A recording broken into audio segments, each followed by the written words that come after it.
Kebijakan pemerintahan Presiden Joko Widodo terkait hilirisasi sejumlah komoditas pertambangan menjadi tantangan tersendiri untuk para calon presiden yang berlaga pada Pilpres 2024. Masing-masing tim pemenangan Capres-Cawapres memiliki pendapat yang berbeda terkait dengan langkah hilirisasi industri ke depannya.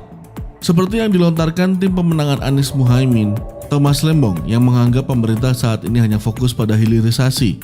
Padahal menurutnya, masih banyak sektor yang bisa digenjot oleh pemerintah selain hilirisasi.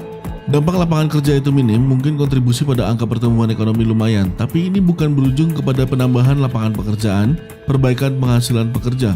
Karena ini semua pada modal mulai dari tambangnya sampai ke smelternya, ujar Thomas Lembong. Thomas bahkan membeberkan data bahwa saat ini industri jasa dan pariwisata yang berperan besar dalam menciptakan lapangan kerja dan perbaikan penghasilan pekerja. Tidak hanya itu, Thomas juga mengatakan kebijakan hilirisasi ini tidak tepat sasaran karena tidak sesuai dengan realita pasar. Pemerintah dianggap terlambat melakukan hilirisasi nikel. Menurut perhitungan Thomas, kendaraan listrik nantinya menggunakan baterai berjenis lithium ferrophosphate atau LFP.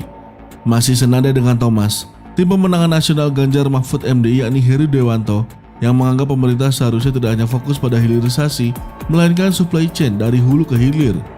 Karenanya bagi tim Ganjar Mahfud, infrastruktur juga menjadi hal yang perlu diperhatikan untuk menjalankan rantai pasok logistik nasional dan global.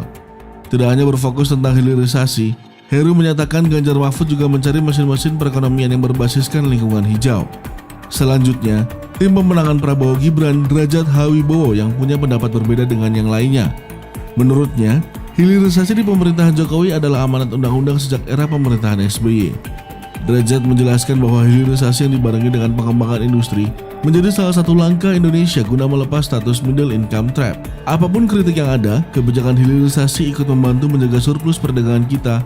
Datanya sudah terbukti, ujar Derajat Hawibowo.